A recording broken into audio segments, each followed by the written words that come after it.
이건 전통이 아니라 감옥이에요. 드디어 본성이 나오는구나. 본성이요? 20년 동안 얌전한 척, 순종하는 척했지만 속으로는 이런 생각을 하고 있었던 거지. 사연 시작하기 전 무료 버튼인 구독과 좋아요 부탁드립니다. 경상북도 구도심 한복판에 자리 잡은 김씨 종갓집은 100년이 넘는 세월을 품고 있었습니다. 기와 지붕 아래 마당에는 오래된 감나무 한 그루가 서 있고 그 나무 그늘 밑에서 김말수는 오늘도 며느리 윤지연을 기다리고 있었죠. 말수는 올해 68살 남편을 먼저 보낸 지 30년이 되었습니다. 그 긴 세월 동안 혼자서 이 집안의 크고 작은 일들을 도맡아 왔던 거예요. 종갓집 큰며느리로 시집온 지연이 25이었을 때부터 지금까지 말수는 한 번도 제사나 차례 준비해서 손을 뗀 적이 없었습니다. 지연아, 벌써 몇 시인데 아직도 안 왔냐? 말순이 혼잣말처럼 중얼거렸습니다. 벽시계는 오전 9시를 가리키고 있었고 설날 차례 준비를 위해 지연이 오기로 한 시간은 이미 1시간이나 지나 있었죠. 잠시 후 대문이 열리는 소리와 함께 지연이 들어섰습니다. 45살의 지연은 여전히 단정한 모습이었지만 얼굴에는 지친 기가 역력했어요. 두 손에는 큰 장바구니를 하나씩 들고 있었고 이마에는 땀방울이 송송 맺혀 있었습니다. 어머님, 죄송합니다. 시장에서 생선 고르다가 늦었어요. 조기가 싱싱한 게 없어서 여러 군데를 돌아다녔거든요. 지연이 숨을 고르며 말했습니다. 말수는 지연의 얼굴을 찬찬히 살피더니 고개를 저었습니다. 아이고, 또 그런 표정을 짓고. 종갓집 큰며느리가 그런 얼굴로 제사를 지내면 되겠니? 조상님들 앞에서 밝은 얼굴을 해야지. 20년 전 서울에서 시집 온 지연에게 이 집은 여전히 무거운 곳이었습니다. 대학을 졸업하고 회사에 다니다가 남편 최준호를 만나 결혼했는데 당시만 해도 종갓집의 무게가 이렇게 무거울 줄은 몰랐죠. 처음에는 전통을 배운다는 마음으로 시어머니의 가르침을 따랐지만 해가 갈수록 그 전통이라는 것이 얼마나 세세하고 까다로운지 깨닫게 되었습니다. 준호는 언제 오니? 말순이 물었습니다. 회사에서 중요한 회의가 있다고 하네요. 오후 3시쯤에는 올 거라고 했어요. 지연이 조심스럽게 대답했습니다. 말순의 얼굴이 순간 일그러졌습니다. 제사날에 회사 일이 뭐가 그리 급해. 그놈이 종손인지 회사원인지 도통 모르겠다. 아버지가 살아계셨으면 저렇게 안 했을 텐데. 지연은 아무 말도 하지 않고 고개만 끄덕였습니다. 남편 준호가 대기업 부장으로 승진한 후로는 더욱 바빠졌고 집안일은 거의 모두 지연의 몫이 되어 있었거든요. 특히 제사나 차례 같은 큰 행사 때면 준호는 항상 바쁘다는 핑계로 빠지곤 했습니다. 부엌으로 들어가자마자 말순의 세심한 지도가 시작되었습니다. 지연아, 오늘 차례상은 특히 신경 써서 차려야 한다. 올해는 시아버님 30주기거든. 평소보다 더 정성을 들여야 해. 지연은 앞치마를 두르며 대답했습니다. 네, 어머님. 알고 있어요. 그 나물 무침할 때 소금 간 조심해. 너무 짜면 안 되고 너무 싱거워도 안 돼.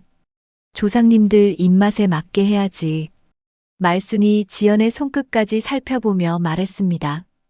전 부칠 때도 기름 온도 잘 봐. 너무 뜨거우면 겉만 타고 속은 안 익지. 그리고 모양도 예쁘게 붙여야 해. 보기 좋은 떡이 먹기도 좋다고 했잖아. 지연은 내 어머님을 연발하며 시어머니의 지시를 하나하나 따랐습니다. 20년 동안 반복해온 일이었지만 여전히 긴장되고 힘들었어요. 하나하나 완벽해야 한다는 압박감이 지연의 어깨를 무겁게 짓눌렀습니다. 탕국물도 맑게 우려내고 기름기가 둥둥 떠 있으면 보기 안 좋거든. 채로 한 번 더 걸러내고 말순이 계속해서 주문을 늘어놓았습니다. 지연은 묵묵히 일손을 놀렸습니다. 무와 배추를 썰고 미나리와 도라지를 다듬었어요. 손끝이 차가운 물에 빨갛게 부어 올랐지만 참았습니다. 이 모든 것이 종갓집 큰며느리로서의 당연한 의무라고 생각했거든요. 오후 2시가 되어서야 준호가 집에 도착했습니다.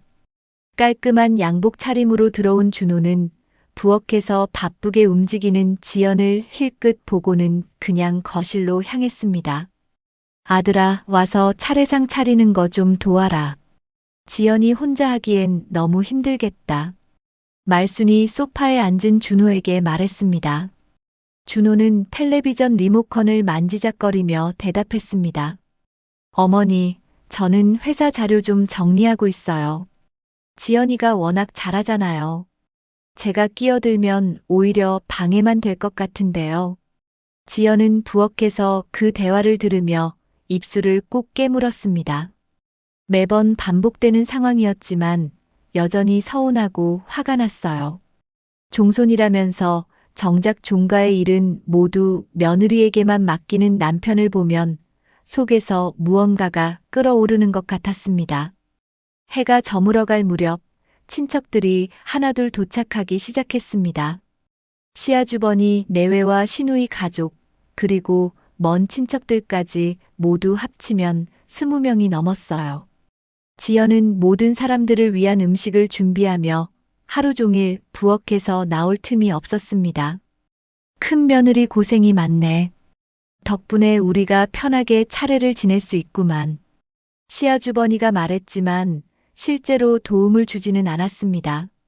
차례를 지내는 동안에도 말순의 시선은 예리했습니다. 지연이 조금이라도 실수하거나 순서를 헷갈리면 즉시 눈빛으로 경고를 보냈죠. 절하는 자세부터 상 위의 그릇 위치까지 모든 것이 완벽해야 했습니다. 차례가 끝나고 친척들이 떠난 후 지연은 산더미 같은 설거지를 하며 하루를 정리했습니다. 찬물에 빨갛게 부어오른 손, 하루 종일 서 있어서 욱신거리는 다리, 그리고 무거운 마음까지 모든 것이 지연을 짓누르고 있었습니다. 그런데 오늘따라 시어머니의 눈빛이 유독 차가웠고 남편도 평소보다 더 무관심해 보였습니다. 뭔가 달라진 분위기를 감지한 지연은 불안감을 떨쳐낼 수 없었어요. 20년 동안 이런 생활을 해오면서도 오늘만큼은 무언가 변화가 일어날 것 같은 예감이 들었습니다. 다음 날 아침, 지연은 평소보다 일찍 일어났습니다. 어젯밤 설거지를 끝내고 나서도 잠이 오지 않아 뒤척였거든요. 마음 한구석에서 계속 무언가가 불편했는데 그것이 무엇인지 정확히 알 수 없었습니다. 부엌에 들어서니 말순이 이미 앉아서 차를 마시고 있었어요. 평소 같으면 일찍 일어났네라며 인사라도 건넸을 텐데 오늘은 지연을 보고도 아무 말이 없었습니다. 어머님, 아침 준비할까요? 지연이 조심스럽게 물었습니다. 아니다. 오늘은 간단히 해. 어차피 어제 음식이 많이 남았잖아. 말순의 목소리가 평소보다 차갑게 들렸습니다. 지연은 냉장고에서 어제 차례상에 올렸던 나물들을 꺼내며 아침상을 차렸습니다. 그런데 이상하게도 말순은 계속 지연의 뒤통수를 뚫어지게 바라보고 있었어요. 준호가 아침을 먹으러 내려왔습니다. 어머니, 안녕히 주무셨어요? 잘 잤다. 말순이 건조하게 대답했습니다. 그런데 아들아, 오늘 저녁에 할 얘기가 있으니까 일찍 들어와. 준호가 수저를 든 손을 잠시 멈췄습니다. 무슨 일이세요? 저녁에 얘기하자. 지연이도 있어야 할 얘기니까. 말순이 지연을 흘끗 보며 말했습니다. 지연은 가슴이 철렁했습니다. 시어머니의 표정과 말투가 심상치 않았거든요. 무언가 큰 일이 일어날 것 같은 예감이 들었습니다. 점심 준비를 위해 지연이 부엌에서 일하고 있을 때 말순이 뒤따라 들어왔습니다. 지연아, 오늘 저녁 제사상 차릴 때 생선 놓는 법 다시 알려줄게. 네. 어머님, 제가 20년 동안 해왔는데요. 지연이 당황하며 대답했습니다. 그래도 다시 한번 정확히 해야지. 머리는 동쪽, 꼬리는 서쪽. 이건 조선시대부터 내려온 법도야. 우리 집안은 특히 이런 거에 엄격하거든. 말순의 목소리에 유난히 강한 기운이 실려 있었습니다. 지연은 고개를 끄덕였지만 속으로는 의아했습니다. 평소에도 늘 그렇게 해왔는데 왜 오늘 따로 강조하는 걸까요? 오후가 되자 말순은 또 다른 주문을 했습니다. 지연아, 오늘 탕 끓일 때도 조심해. 국물이 탁하면 안 돼. 맑게 우려내야 조상님들께 예의에 맞는 거야. 어머님 늘 그렇게 하고 있잖아요. 지연이 살짝 짜증스러운 표정을 지었습니다. 말순이 지연을 빤히 바라봤습니다. 늘 그렇게 한다고? 그런데 왜 작년 기제사 때는 국물에 기름이 둥둥 떠 있었지? 지연은 할 말이 없었습니다. 작년 기제사 때 정말로 국물이 조금 탁했던 기억이 났거든요. 그때도 시어머니한테 한 소리 들었던 일이었습니다. 저녁 시간이 다가오자 지연은 다시 제사 준비에 들어갔습니다. 오늘은 시아버지의 기일이었거든요. 말순은 평소보다 더 까다롭게 하나하나 점검했습니다. 지연아, 그 생선 방향이 틀렸어. 머리를 동쪽으로 해야 한다고 했잖아. 말순이 날카롭게 지적했습니다. 지연이 생선을 보니 머리가 서쪽을 향해 있었습니다. 어머님, 죄송해요. 다시 놓을게요. 아니야. 그냥 두어. 말순이 갑자기 말을 바꿨습니다. 요즘 시대에 그런 것까지 지킬 필요가 있나 싶어서. 지연은 더욱 당황했습니다. 방금 전까지 조선시대부터 내려온 법도라고 강조하던 시어머니가 갑자기 태도를 바꾼 거예요. 그런데 어머님, 아까는 꼭 지켜야 한다고 하셨잖아요. 지연이 조심스럽게 물었습니다. 그랬나? 글쎄, 나도 늙어서 말이 앞뒤가 안 맞나 보다. 말순이 씁쓸하게 웃었습니다. 요즘 젊은 사람들은 어떻게 생각하는지 궁금해서 그랬어. 지연은 뭔가 이상했습니다. 시어머니가 이런 식으로 말을 하는 건 처음이었거든요. 평소 같으면 절대 자신의 말을 번복하지 않는 분이었는데 말입니다. 어머님, 그럼 어떻게 할까요? 예전 방식대로 할까요? 아니면 내 생각은 어떤데? 말순이 되물었습니다. 지연은 잠시 망설였습니다. 솔직히 말하자면 그런 세세한 방향까지 신경 쓰는 게 의미가 있나 싶었거든요. 하지만 시어머니 앞에서 그런 말을 하기는 어려웠습니다. 어머님, 저는 요즘 누가 그렇게까지 해요? 정성스럽게 차리기만 하면 되는 거 아닌가요? 지연이 조심스럽게 자신의 생각을 말했습니다. 순간 말순의 눈이 매섭게 빛났습니다. 뭐라고? 요즘 누가 그렇게까지 한다고? 지연은 자신이 실수했다는 걸 깨달았습니다. 아, 어머님, 그게 아니라. 좋다. 그럼 내 방식대로 해봐. 말순이 차갑게 말했습니다. 20년 동안 내가 가르쳐 준 건 다 필요 없다는 거네. 어머님, 그런 뜻이 아니에요. 저는 됐어. 내가 하고 싶은 대로 해. 말순이 손을 저으며 부엌에서 나가버렸습니다. 지연은 혼자 남아서 어떻게 해야 할지 몰라 했습니다.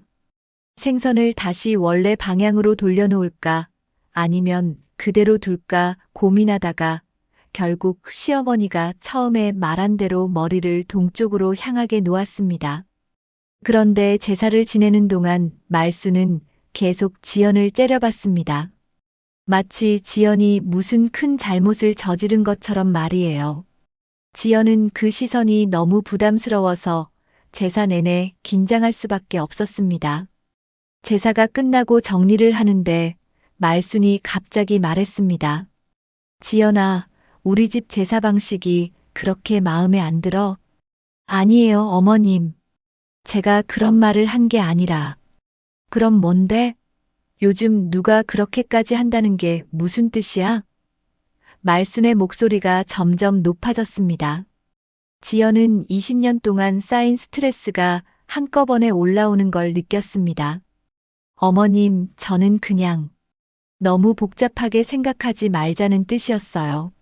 마음만 정성스럽게 하면 되는 거 아닌가요? 마음만 정성스럽게.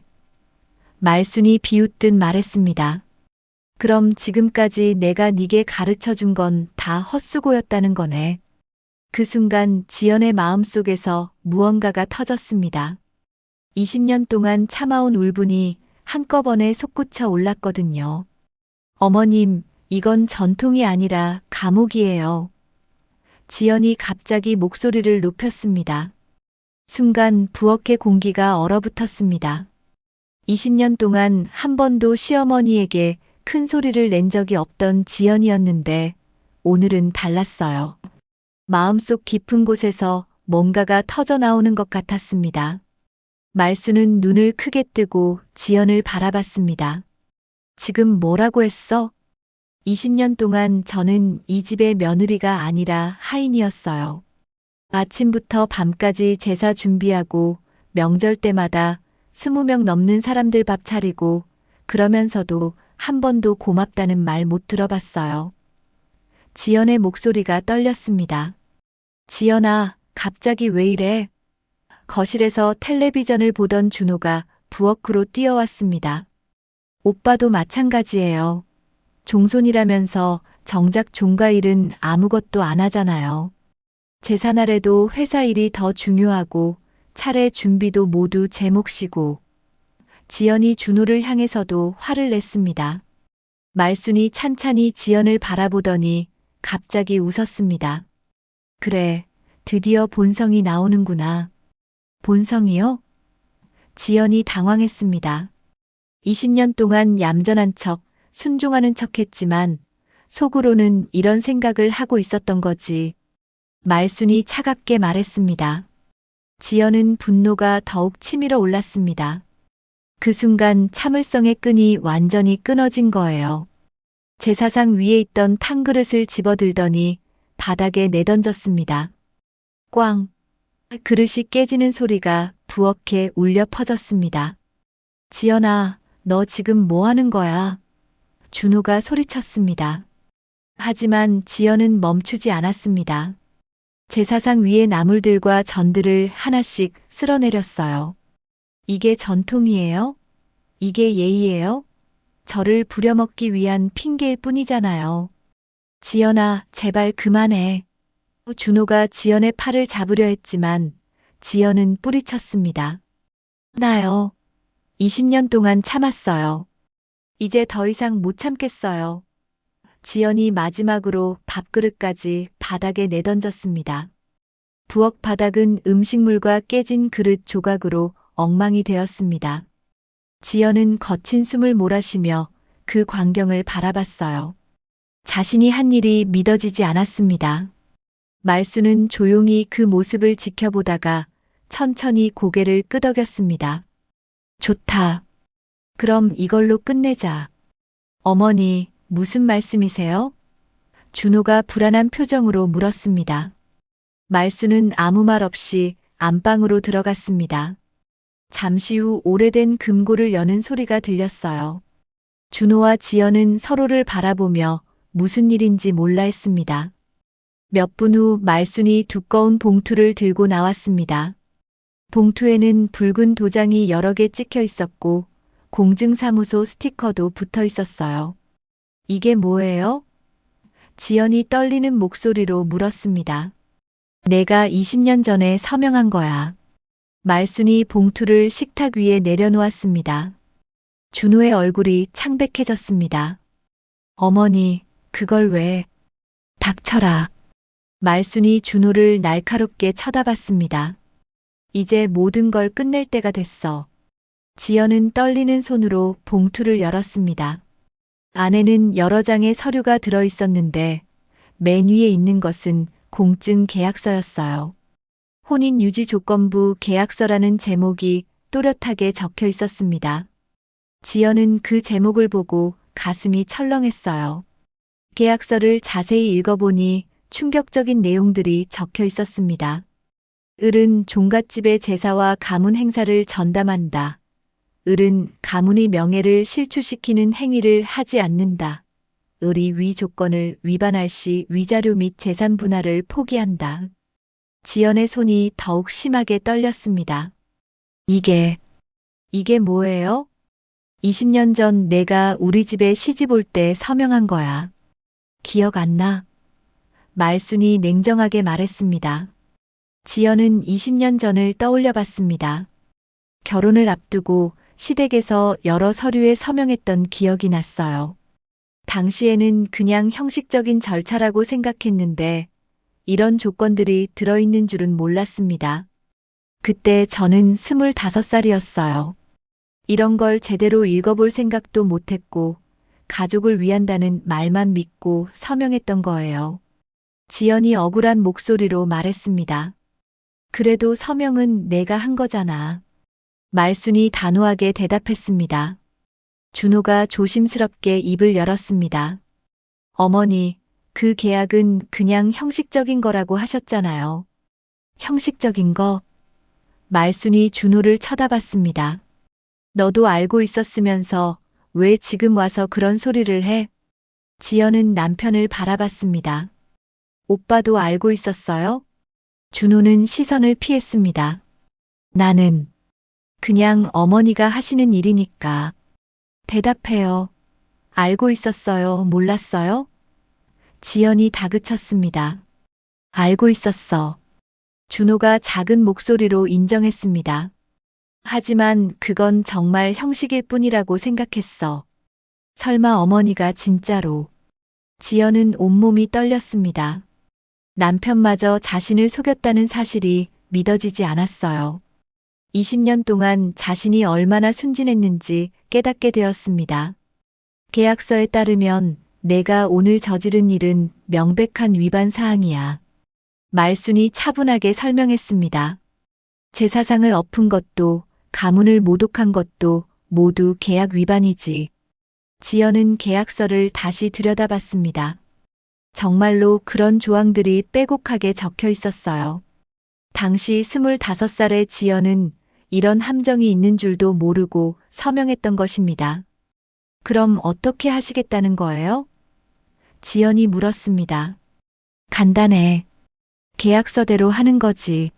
내가 이 집을 나가고 위자료나 재산 분할은 포기하는 거야. 말순이 단호하게 말했습니다. 지연은 절망감에 빠졌습니다. 20년 동안 이 집을 위해 헌신했는데 결국 빈손으로 쫓겨나게 생긴 거예요. 친정은 이미 오래전에 경제적 어려움을 겪어서 도움을 받을 수도 없었고 45살의 나이에 혼자 다시 시작하기에는 너무 막막했습니다. 하지만 지연의 마음속에서는 또 다른 감정이 자라나고 있었습니다. 분노와 굴욕감, 그리고 복수심이었어요. 이대로는 안 나갈 거예요. 제 20년 그 값은 반드시 받겠어요. 다음 날 오후 지연이 집 앞 작은 카페에서 혼자 앉아 있을 때 누군가 조심스럽게 다가왔습니다. 고개를 들어보니 시동생 최민호였어요. 해외 지사에서 근무하다가 어제 급하게 한국에 들어온 모양이었습니다. 형수님, 민호가 조심스럽게 인사했습니다. 어제 일 들었어요. 지연은 민호를 보자 복잡한 감정이 들었습니다. 시댁 식구 중에서 그나마 자신을 이해해주는 사람이 민호였거든요. 하지만 지금은 모든 게 달라 보였어요. 민호야, 앉아. 지연이 맞은편 의자를 가리켰습니다. 민호는 조심스럽게 앉으며 지연의 얼굴을 살펴봤습니다. 형수님 많이 힘드시죠? 힘들다는 말로는 부족해. 지연이 씁쓸하게 웃었습니다. 20년을 살았는데 알고 보니 전부 거짓이었더라고. 민호는 한동안 말을 하지 못했습니다. 그러더니 갑자기 고개를 숙였어요. 형수님 죄송해요. 왜 갑자기 사과를 해? 지연이 의아해했습니다. 그 계약서 제가 만든 거예요. 민호가 떨리는 목소리로 고백했습니다. 지연은 순간 숨이 막혔습니다. 뭐라고? 20년 전에 제가 대학교 법학과 다니고 있었잖아요. 어머니가 부탁하셔서 계약서 초안을 작성했어요. 영어로 된 조항들도 번역하고 친정과 시댁 간의 합의 내용도 정리했고요. 지연은 믿을 수 없다는 표정으로 민호를 바라봤습니다. 너까지. 그때는 정말 몰랐어요. 어머니가 형수님을 우리 가문의 진짜 일원으로 만들고 싶어 하시는 줄 알았거든요. 형수님이 종갓집 며느리로서 자부심을 가지게 하려는 거라고 생각했어요. 민호가 절망적인 목소리로 말했습니다. 자부심? 지연이 비웃었습니다. 족쇄를 채우려는 거였구나. 그때 제가 20살이었어요. 법조항이 어떤 의미인지, 어떤 결과를 가져올지 제대로 몰랐던 거예요. 그냥 어머니 말씀대로 서류를 작성했을 뿐이었는데, 민호의 목소리가 점점 작아졌습니다. 지연은 민호의 말을 들으며 그때의 상황을 떠올려 봤습니다. 20년 전 결혼을 앞둔 상황에서 시댁에서 여러 가지 서류를 가져왔었어요. 당시 민호는 대학생이었고 법학을 전공한다는 이유로 계약서 작성을 도맡았던 것 같았습니다. 그래서 그렇게 복잡하고 치밀했구나. 지연이 중얼거렸습니다. 형수님, 정말 죄송해요. 제가 어떤 일을 저지른 건지 나중에서야 깨달았어요. 특히 해외에서 일하면서 여러 계약서를 접하다 보니 그 계약이 얼마나 일방적이고 불공정한 것이었는지 알게 되었거든요. 민호는 주머니에서 봉투 하나를 꺼냈습니다. 이것 좀 보세요. 뭔데? 지연이 봉투를 받아들었습니다. 20년 전 계약서 작성 과정에서 제가 모은 자료들이에요. 당시에는 별 의미를 두지 않았는데 나중에 보니 중요한 내용들이 많더라고요. 지연이 봉투를 열어보니 여러 장의 문서가 들어 있었습니다. 친정과 시댁 간의 재정 거래 내역, 시댁의 사업 후원 약속서, 그리고 친정 빚 탕감에 관한 합의서까지 있었어요. 이게 뭐야? 지연이 서류들을 하나씩 들여다봤습니다. 형수님이 시집 올 때 조건이 있었잖아요. 시댁에서 형수님 친정의 사업을 후원하고 빚도 대신 갚아주기로 했던 거요. 그 대가로 형수님은 종갓집의 모든 의무를 다하기로 약속했고요. 지연은 그제서야 20년 전의 상황이 명확히 기억났습니다.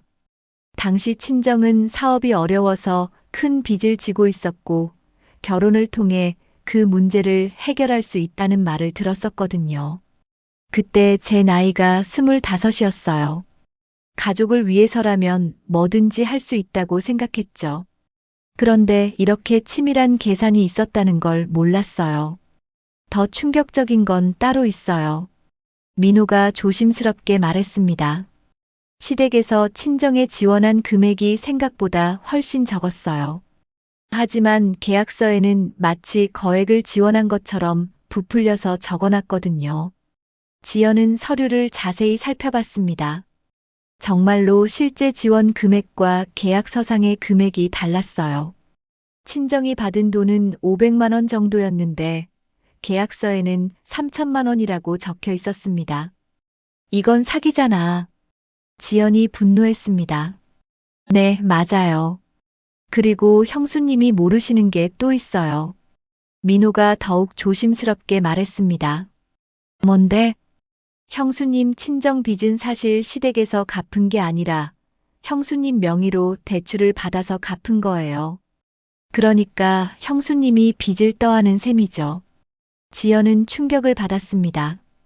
뭐라고? 내 명의로? 네, 당시 형수님이 서명한 서류 중에 그런 내용이 있었어요. 연대보증인 서명이라고 설명했지만 사실은 형수님이 주채무자가 되는 거였거든요. 지연은 20년 전 자신이 얼마나 순진했는지 깨달았습니다. 복잡한 법률 용어들을 제대로 이해하지도 못한 채 서명을 했던 거예요. 그럼 저는 20년 동안 빚을 지고 살았다는 거네요? 그렇게 볼 수 있어요. 하지만 그 빚은 이미 다 갚아졌어요. 형수님이 이 집에서 20년 동안 일한 대가로 말이죠. 민호는 또 다른 서류를 꺼냈습니다. 이건 시댁의 재정 상황을 정리한 거예요. 형수님이 이 집에 기여한 경제적 가치를 계산해 봤거든요. 지연이 그 서류를 보니 놀라운 내용이 적혀 있었습니다. 20년 동안 지연이 담당한 집안일, 제사 준비, 친척 접대 등을 전문 인력을 고용했다면 들어갔을 비용이 자세히 계산되어 있었어요. 이게 정말이야? 지연이 믿기지 않는다는 표정으로 물었습니다. 네, 해외에서 일하면서 배운 걸로 계산해 봤어요. 형수님이 이 집에 기여한 경제적 가치는 최소 2억 원 이상이에요. 지연은 그 숫자를 보고 어지러워했습니다. 자신이 20년 동안 해온 일들이 이렇게 큰 가치를 가지고 있다는 걸 처음 알았거든요. 형수님, 이제 어떻게 하실 거예요? 민호가 조심스럽게 물었습니다. 지연은 한참 동안 생각에 잠겼습니다.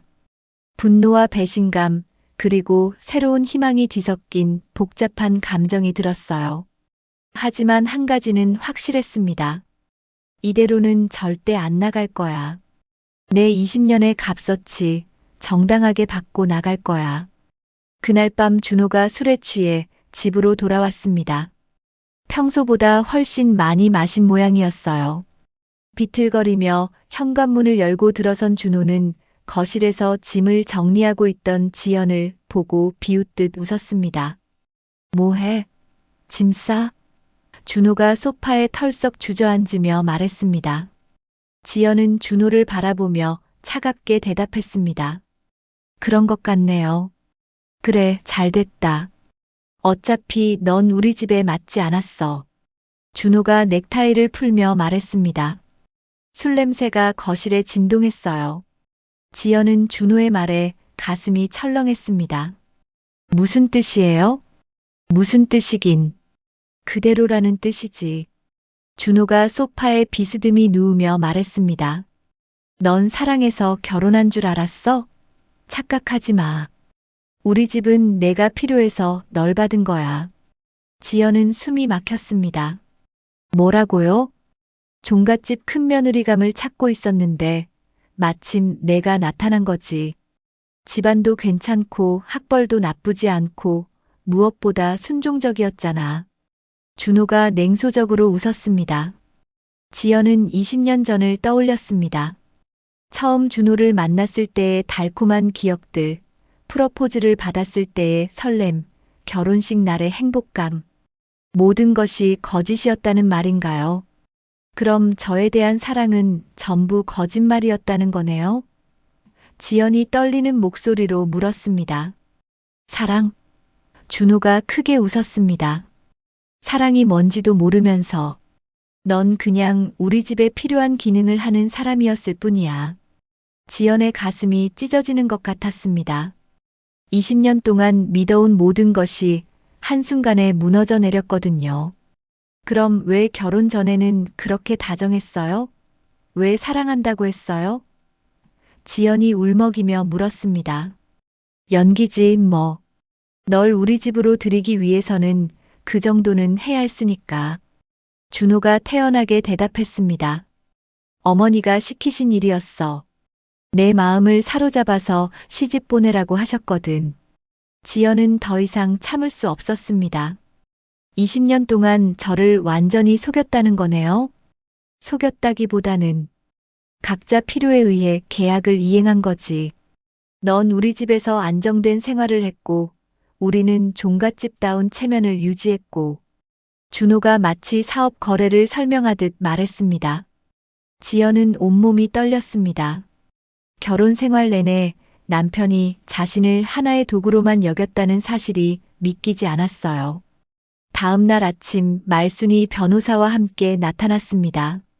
깔끔한 정장 차림의 중년 남성이었는데 서류 가방을 들고 있었어요. 지연아, 소개한다. 우리 집 고문 변호사 김 변호사님이야. 말순이 차갑게 말했습니다. 김 변호사는 지연에게 정중하게 인사했습니다. 안녕하세요. 오늘 이혼 관련 서류 정리하러 왔습니다. 벌써요? 지연이 당황했습니다. 시간 끌 필요 없잖아. 어차피 결론은 정해진 거니까. 말순이 단호하게 말했습니다. 내일 서류 처리하고 끝내자. 김 변호사가 서류 가방에서 여러 장의 문서를 꺼냈습니다. 이혼 합의서입니다. 계약서 위반에 따른 조건대로 작성했습니다. 지연이 서류를 받아보니 충격적인 내용들이 적혀 있었습니다. 위자료 포기, 재산 분할 포기, 양육권 포기까지 모든 것을 포기하고 빈손으로 나가라는 내용이었어요. 이건 너무 심한 거 아니에요? 지연이 항의했습니다. 심하다고? 계약서에 명시된 조건이야. 내가 서명한 거잖아. 말순이 차갑게 대답했습니다. 김 변호사가 조심스럽게 말했습니다. 사모님, 법적으로는 문제 없습니다. 계약서가 공증을 받았고 당시 쌍방의 동의하에 작성된 것이니까요. 지연은 절망감에 빠졌습니다. 친정은 이미 10년 전 아버지의 사업 실패로 경제적으로 어려운 상황이었고 도움을 받을 곳도 없었어요. 45살의 나이에 혼자서 다시 시작하기에는 너무 막막했습니다. 서명하시면 내일 가정법원에 제출하겠습니다. 김 변호사가 볼펜을 내밀었습니다. 지연은 볼펜을 받아들었지만 서명하지 못했습니다. 손이 떨려서 글자를 쓸 수가 없었거든요. 그 순간 지연의 마음속에서 무언가가 꺾이는 소리가 들렸습니다. 하지만 동시에 다른 감정도 타오르기 시작했어요. 분노, 굴욕감, 그리고 복수심이었습니다. 잠깐만요. 지연이 볼펜을 내려놓았습니다. 왜? 뭐가 문제야? 말순이 짜증스럽게 물었습니다. 이 계약이 정말 공정한 건지 확인해보고 싶어요. 제 나름대로 변호사와 상담받아보고 결정하겠어요. 지연이 단호하게 말했습니다. 김 변호사가 당황한 표정을 지었습니다. 사모님, 계약서는 이미 법적 효력이. 그래도 제가 직접 확인해보고 싶어요. 20년 전에는 너무 순진했지만 이제는 아니거든요. 지연이 서류를 김 변호사에게 돌려주었습니다. 말순의 얼굴이 붉어졌습니다. 지연아, 괜한 시간 낭비하지 마. 어차피 결과는 마찬가지야. 그래도 확인은 해봐야죠. 혹시 계약서에 문제가 있을 수도 있잖아요. 지연이 의미심장하게 말했습니다. 실제로 지연은 어제 민호에게서 받은 자료들을 생각하고 있었습니다. 20년 전 계약 과정에서 있었던 여러 가지 문제점들, 그리고 자신이 이 집에 기여한 경제적 가치까지. 이제는 더 이상 순순히 당하고만 있을 생각이 없었어요. 좋아요. 그럼 일주일 시간을 드릴게요. 일주일 후에 다시 오겠어요. 김 변호사가 서류를 정리하며 말했습니다. 김 변호사와 말순이 나간 후 지연은 혼자 거실에 앉아 생각에 잠겼습니다. 20년 동안 자신을 속이고 이용한 사람들에게 그냥 당하고 싶지 않았어요. 이대로는 절대 안 나간다. 내 20년의 값어치 반드시 받고 나갈 거야. 지연이 혼잣말처럼 중얼거렸습니다. 그때 지연의 휴대폰이 울렸습니다. 민호에게서 온 문자였어요. 형수님, 중요한 자료 하나 더 찾았어요. 내일 만나요. 지연은 희미한 미소를 지었습니다. 아직 끝나지 않았다는 생각이 들었어요. 오히려 이제부터가 진짜 시작인 것 같았습니다. 다음 날 오후, 지연은 민호와 약속한 카페에서 기다리고 있었습니다. 마음이 복잡했어요. 어제 변호사가 가져온 이혼 서류를 보고 나서 현실이 더욱 절망적으로 느껴졌거든요. 하지만 동시에 민호가 말한 새로운 자료에 대한 기대감도 있었습니다. 민호가 서둘러 카페에 들어왔습니다. 얼굴에는 흥분한 기색이 역력했어요. 손에는 작은 USB 하나를 들고 있었습니다. 형수님, 죄송해요. 늦었죠? 민호가 숨을 고르며 앉았습니다. 괜찮아. 그런데 그게 뭐야? 지연이 민호의 손에 있는 USB를 가리켰습니다. 민호는 잠시 망설이더니 USB를 테이블 위에 조심스럽게 놓았습니다. 형수님, 이거 정말 중요한 자료예요. 하지만 보시고 나면 충격받으실 수도 있어요. 충격?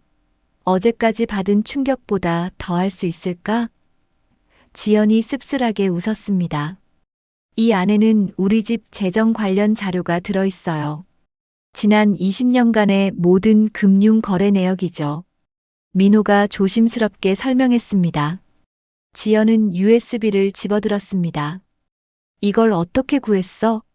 제가 해외 지사에서 일하면서 본사 재정 관리도 일부 담당하고 있거든요. 그 과정에서 우연히 발견한 거예요. 민호가 주위를 둘러보며 목소리를 낮췄습니다. 그럼 이 안에 뭐가 들어있는데?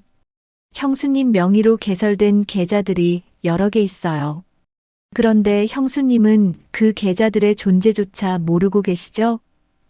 민호가 의미심장하게 물었습니다. 지연은 깜짝 놀랐습니다. 4명의 계좌라고? 나는 주거래 은행 하나밖에 안 쓰는데. 바로 그거예요. 시댁에서 형수님 모르게 형수님 명의로 여러 계좌를 만들어서 사용해 온 거예요. 민호가 노트북을 꺼내서 USB를 연결했습니다. 화면에 나타난 자료를 보고 지연은 입을 다물 수 없었습니다. 자신의 이름으로 개설된 계좌가 무려 8개나 있었고 그 안에는 상당한 금액이 들어있었거든요. 이게 정말 4명이라고? 지연이 믿기지 않는다는 표정으로 물었습니다. 네, 맞아요. 그런데 더 놀라운 건 이 돈들이 어디서 나온 것인지예요. 민호가 다른 파일을 열었습니다. 화면에는 부동산 매각 내역이 나타났습니다. 지난 20년간 시댁에서 여러 부동산을 팔아서 현금화한 기록이 상세하게 정리되어 있었어요. 우리 집이 이렇게 많은 부동산을 팔았다고? 지연이 놀랐습니다. 네, 그리고 그 돈을 형수님 명의 계좌에 분산해서 보관한 거예요. 세금 문제를 피하고 만약의 사태에 대비하기 위해서였던 것 같아요. 민호가 설명했습니다. 지연은 화면을 자세히 들여다봤습니다. 정말로 엄청난 금액이었어요. 총 합계를 보니 10억 원이 넘었습니다. 이런 식으로 돈을 숨겨둔 이유가 뭐야? 지연이 물었습니다. 아마도 사업상 위험에 대비하거나 세금을 회피하기 위해서였을 거예요. 그런데 문제는 형수님 명의로 해둔 것들이 법적으로는 형수님 소유가 될 수 있다는 점이에요. 지연은 숨이 막혔습니다. 내 소유라고? 형식적으로는 그렇죠. 형수님이 계좌 개설에 동의한 적이 있나요? 지연은 20년 전을 떠올려 봤습니다. 결혼 후 시어머니가 생활비 관리를 위해 통장을 몇 개 더 만들자고 했던 기억이 났어요. 당시에는 단순히 가게 관리의 일환이라고 생각했는데 알고 보니 이런 목적이었던 거였습니다. 그러고 보니 결혼 초기에 은행에 몇 번 따라간 적이 있어요. 그때 서명을 여러 번 했던 것 같은데 지연이 기억을 더듬었습니다. 바로 그때였을 거예요. 형수님은 단순히 생활비 계좌를 만드는 줄 알았지만 실제로는 이런 용도였던 거죠. 민호가 또 다른 파일을 열었습니다. 그리고 이건 더 중요한 자료예요. 화면에는 세무신고 자료가 나타났습니다. 시댁에서 세무서에 신고한 내용들을 보니 지연 명의의 계좌들을 며느리 생활비로 신고해 왔더라고요. 생활비라고 신고했다고? 지연이 어이없어 했습니다. 네, 그렇게 하면 증여세나 다른 세금 문제를 피할 수 있거든요. 형수님이 받은 생활비라고 하면 합법적으로 보이니까요. 지연은 분노가 치밀어 올랐습니다. 자신이 20년 동안 얼마나 철저하게 이용당했는지 깨닫게 되었거든요. 그럼 법적으로는 이 돈들이 내 것이라는 말이야? 지연이 확인했습니다. 복잡해요. 형식적으로는 형수님 명의지만 실제로는 시댁의 돈이니까요. 하지만 형수님이 모르는 사이에 명의를 도용당한 거라고 볼 수도 있어요. 민호가 마지막 파일을 열었습니다. 그런데 가장 중요한 건 이거예요. 화면에는 시댁과 여러 업체 간의 계약서들이 나타났습니다. 그런데 계약서상의 계약 당사자가 지연으로 되어 있었어요. 이건 뭐야? 지연이 당황했습니다. 형수님 명의로 여러 사업 계약을 체결한 기록이에요. 형수님은 전혀 모르셨죠? 지연은 충격을 받았습니다. 내가 언제 이런 계약을 했다는 거야? 아마도 형수님이 서명한 서류 중에 이런 내용이 포함되어 있었을 거예요. 당시에는 다른 용도라고 설명받았겠지만 말이죠. 지연은 20년 동안 자신이 얼마나 많은 서류에 서명했는지 떠올려 봤습니다. 시어머니가 세금 신고용, 보험 가입용, 은행 업무용 등등 다양한 이유를 대며 서명을 요청했었거든요. 그럼 나는 20년 동안 모르는 사이에 사업자였다는 말이야? 법적으로는 그렇게 볼 수 있어요. 그리고 이것 때문에 형수님한테 유리한 점이 하나 있어요. 뭔데? 이혼할 때 재산 분할을 요구할 수 있어요. 형수님 명의로 된 자산들이 이렇게 많으니까요. 그리고 명예 도용에 대한 손해배상도 청구할 수 있고요. 지연의 눈이 빛났습니다. 드디어 희망이 보이기 시작했어요. 그럼 나도 할 말이 있다는 거네. 지연이 확인했습니다. 네, 충분히요. 오히려 시댁에서 형수님한테 사과하고 합당한 보상을 해야 할 상황이에요. 지연은 USB를 꼭 쥐었습니다. 20년 동안 당하기만 했지만 이제는 다를 거라는 확신이 들었어요. 민호야, 정말 고마워.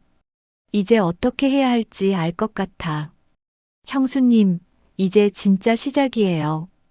형수님의 권리를 찾아드릴게요. 설날이 다시 돌아왔습니다. 작년과 똑같은 날이지만 지연의 마음은 완전히 달랐어요. 이번에는 민호가 준 USB 자료와 새로 구한 변호사의 조언을 바탕으로 철저히 준비했거든요. 오늘이 마지막 제사가 될 거라는 확신이 있었습니다. 아침부터 말수는 평소보다 더 까다롭게 굴었습니다. 지연아, 오늘 차례상은 특히 신경 써서 차려. 친척들도 많이 올 텐데 체면이 서야지. 지연은 조용히 고개를 끄덕였습니다. 하지만 속으로는 다른 계획을 세우고 있었어요. 오늘은 일부러 시어머니가 그토록 중요시하는 전통적인 방식을 따르지 않기로 했거든요. 부엌에서 제사 준비를 시작하면서 지연은 의도적으로 간소하게 음식을 준비했습니다. 복잡한 전통 요리 대신 비교적 간단한 음식들로 상을 차렸어요. 나물도 3가지만 준비하고 전도 몇 종류만 부쳤습니다. 말순이 부엌에 와서 제사상을 보더니 얼굴이 일그러졌습니다. 지연아, 이게 뭐야? 왜 이렇게 대충 준비했어? 어머님, 요즘은 이렇게 간소하게 하는 게 대세라고 하더라고요.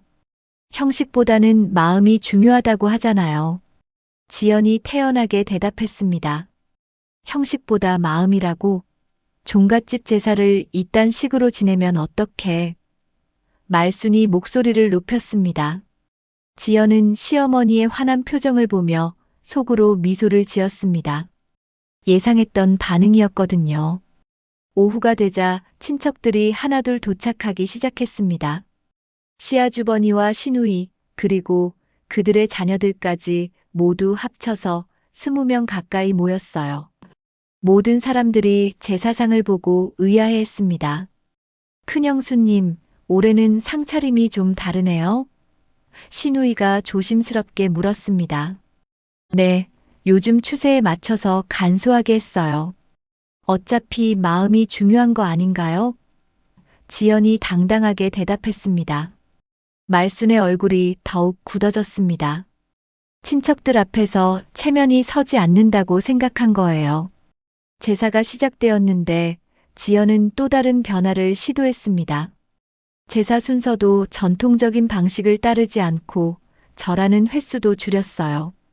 그리고 제사 중간중간에 조상의 덕담을 나누는 시간을 만들어서 분위기를 바꿨습니다. 친척들은 처음에는 당황했지만 점차 이 새로운 방식에 적응해 갔어요.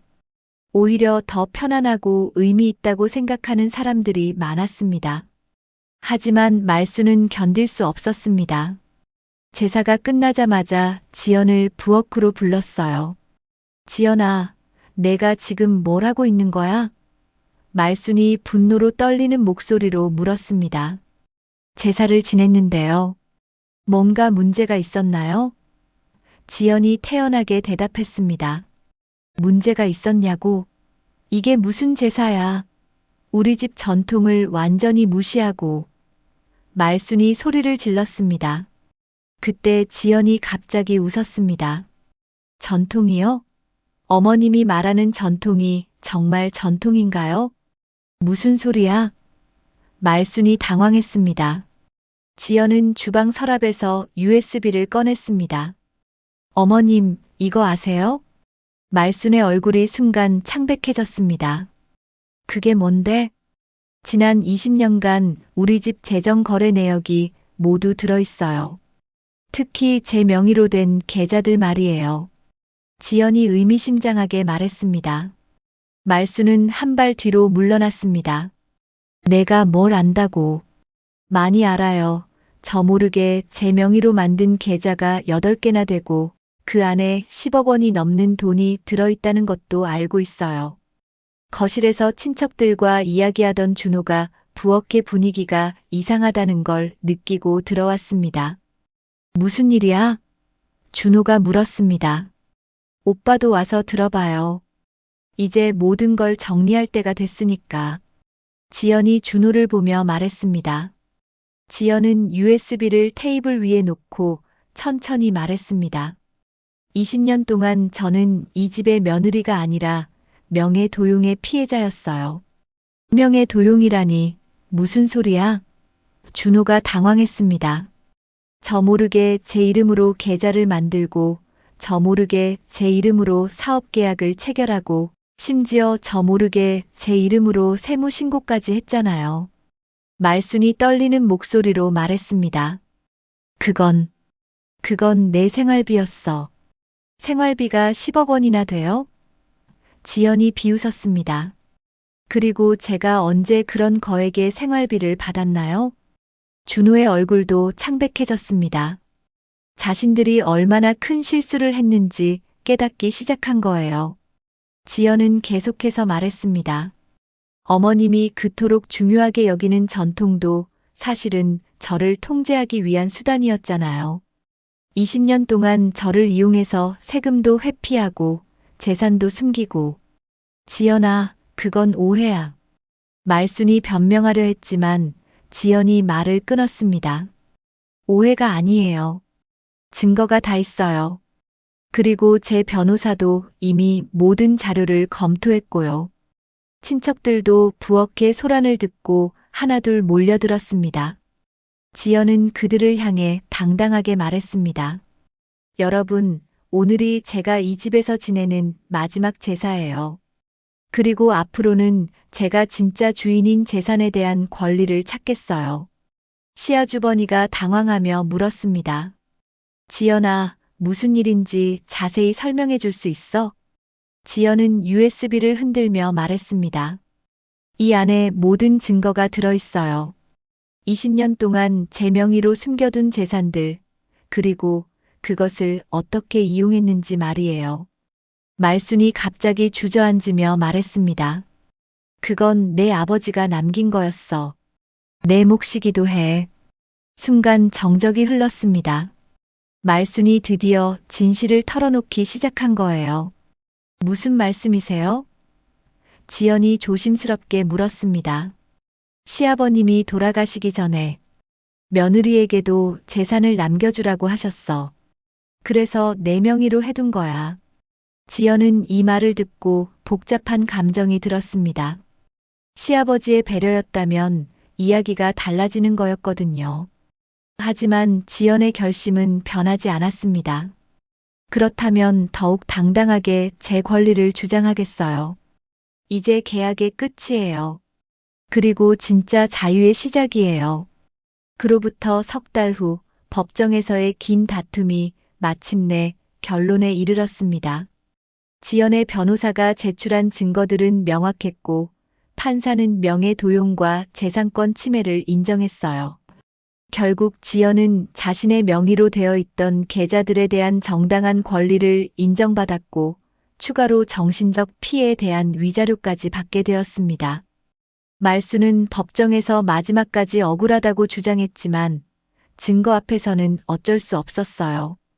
특히 시아버지의 유언장이 발견되면서 상황은 완전히 뒤바뀌었습니다. 유언장에는 정말로 며느리에게도 재산을 남겨주라는 내용이 명시되어 있었거든요. 판사님, 저는 정말 모르고 한 일이에요. 며느리를 위해서 한 거라고요. 말순이 마지막까지 변명했습니다. 하지만 판사는 냉정했습니다. 선의였다고 하더라도 본인의 동의 없이 명의를 사용한 것은 명백한 법 위반입니다. 피해자의 권리를 보장해드리는 것이 법원의 의무입니다. 준호도 법정에서 충격을 받았어요. 어머니와 함께한 일들이 모두 불법이었다는 사실을 뒤늦게 깨달았거든요. 그는 지연에게 다가가서 말했습니다. 지연아, 정말 미안해. 내가 너무 몰랐어. 지연은 준호를 바라보며 조용히 대답했습니다. 이제 와서 미안하다고 해도 20년은 돌아오지 않아요. 그저 각자 새로운 길을 가면 되는 거예요. 판결이 나온 뒤 지연은 김씨 종갓집을 떠났습니다. 20년 동안 살았던 집을 나서는 순간 무거웠던 어깨가 한결 가벼워지는 것을 느꼈어요. 마당의 감나무를 마지막으로 바라보며 지연은 속으로 말했습니다. 이제 정말 안녕이네요. 형수님, 정말 고생 많으셨어요. 민호가 지연의 짐을 차에 실으며 말했습니다. 민호야, 너 덕분에 가능했어. 정말 고마워. 지연이 진심으로 감사 인사를 했습니다. 민호는 해외 지사 근무를 마치고 한국에 돌아와서 지연의 편에 서서 끝까지 도와주었어요. 형과 어머니의 반대에도 불구하고 말입니다. 형수님, 앞으로는 정말 행복하게 사세요. 형수님이 받은 상처들이 모두 치유되길 바래요. 민호가 진심 어린 미소를 지었습니다. 지연은 서울 강남에 작은 카페를 열었습니다. 자유로운 오후라는 이름의 카페였어요. 법정에서 받은 재산으로 카페를 꾸미고 20년 동안 꿈꿔왔던 자신만의 공간을 만들었습니다. 인테리어는 따뜻한 나무 톤으로 했고 곳곳에 작은 화분들을 배치해서 생동감을 더했어요. 카페 준비 과정부터 지연은 모든 것을 직접 했습니다. 커피 원두 선택부터 메뉴 개발까지 20년 동안 억눌러왔던 창조적 에너지가 폭발하는 것 같았어요. 어떤 커피를 주력으로 할까? 지연이 혼자 고민하며 여러 원두를 시음해봤습니다. 결국 부드럽고 따뜻한 맛의 커피를 선택했어요. 마치 자신의 새로운 인생처럼 부드럽지만 깊이 있는 맛이었습니다. 카페 오픈 첫날, 지연은 떨리는 마음으로 문을 열었습니다. 첫 손님은 근처 직장인이었는데 커피를 마시고 나서 정말 맛있네요. 또 올게요라고 말하며 나갔어요. 그 말 한마디가 지연에게는 큰 격려가 되었습니다. 카페는 아늑하고 따뜻한 분위기였어요. 지연이 직접 내리는 커피와 손수 만든 디저트가 입소문을 타면서 단골 손님들이 하나둘 늘어갔습니다. 특히 지연과 비슷한 처지의 중년 여성들이 많이 찾았어요. 사장님, 커피 정말 맛있어요. 어떻게 이렇게 잘 내리세요? 단골 손님 중 한 명이 물었습니다. 20년 동안 집에서만 살면서 취미로 배운 거예요. 그때는 몰랐는데 그게 제 재능이었나 봐요. 지연이 환하게 웃으며 대답했습니다. 한 달 정도 지나자 지연은 카페에서 작은 모임들을 주최하기 시작했습니다. 오후의 수다라는 이름으로 비슷한 처지의 여성들이 모여서 서로의 이야기를 나누는 시간이었어요. 처음에는 서너 명이었지만 점차 참여하는 사람들이 늘어났습니다. 저도 비슷한 경험이 있어요. 시댁에서 20년을 살았는데 정말 힘들었거든요. 한 참석자가 자신의 이야기를 털어놓았습니다. 우리는 모두 강한 사람들이에요. 그런 상황에서도 견뎌냈으니까요. 지연이 따뜻하게 격려했습니다. 카페를 연 지 반년이 지나자 지연은 완전히 다른 사람이 된 것 같았어요. 얼굴에는 생기가 돌았고 목소리에는 자신감이 넘쳤습니다. 더 이상 누군가의 며느리가 아닌 온전한 자기 자신으로 살아가고 있었거든요. 그러던 어느 봄날 오후 카페 창가에서 원두를 정리하던 지연이 문득 밖을 보았습니다. 그런데 길 건너편에서 누군가 카페를 바라보고 있더라고요. 자세히 보니 말순이었습니다. 말순은 한참 동안 카페를 바라보고 있었어요. 그 표정에는 복잡한 감정이 섞여 있었습니다. 후회, 그리움, 그리고 약간의 부러움까지. 지연은 잠시 망설였지만 카페 밖으로 나가지는 않았어요. 대신 창가에서 말순을 조용히 바라봤습니다. 두 사람의 시선이 잠시 마주쳤지만 서로 아무 말도 하지 않았어요. 말순은 한참 동안 카페를 바라보다가 천천히 발걸음을 돌렸습니다. 그 뒷모습이 어쩐지 쓸쓸해 보였어요. 아마도 자신이 잃은 것이 무엇인지 뒤늦게 깨달은 것 같았습니다. 지연은 말순이 사라진 자리를 바라보며 혼잣말처럼 속삭였습니다. 어머님도 이제 자유로워지세요. 저처럼 말이에요. 그날 저녁 지연은 카페 정리를 마치고 2층 사무실에 앉아 일기를 썼습니다. 20년 만에 다시 시작한 일기였어요. 오늘 어머님이 카페 앞을 지나가셨다. 처음에는 가슴이 철렁했지만 이상하게 마음이 편했다. 이제 정말로 모든 것이 끝났다는 생각이 들었다. 그리고 새로운 시작이라는 것도 20년 동안 제 사상만 차리며 살았는데 이제는 내 인생을 차린다. 내가 원하는 대로, 내가 꿈꾸는 대로. 다음 날 아침 카페 문을 열고 하루를 시작하는 지연의 얼굴에는 평온한 미소가 떠 있었습니다. 아직 이른 시간임에도 단골 손님 한 분이 들어왔어요. 사장님, 아침부터 활기차 보이시네요. 그 손님이 웃으며 말했습니다. 네, 매일매일이 새로워요. 제 인생을 살고 있다는 게 이렇게 기분 좋은 일인 줄 몰랐거든요. 지연이 환하게 웃으며 커피를 내려주었습니다. 점심시간이 되어서 민호가 카페에 들렀습니다. 형수님, 정말 행복해 보이세요. 정말 행복해. 처음으로 내가 주인인 삶을 살고 있거든. 지연이 진심으로 대답했습니다. 해가 저물어갈 무렵, 지연은 카페 테라스에 앉아 하루를 정리했습니다. 멀리 한강이 보이고 석양이 아름답게 물들어가고 있었어요. 지연은 그 풍경을 바라보며 깊은 만족감을 느꼈습니다. 그날 밤 지연은 카페 위층 작은 원룸에서 평온한 잠에 들었습니다. 20년 만에 처음으로 완전히 자유로운 마음으로 잠들 수 있었어요. 지연의 새로운 인생이 이제 막 시작된 것입니다. 더 재미있고 감동적인 사연을 만나고 싶으시다면 구독과 좋아요 부탁드립니다.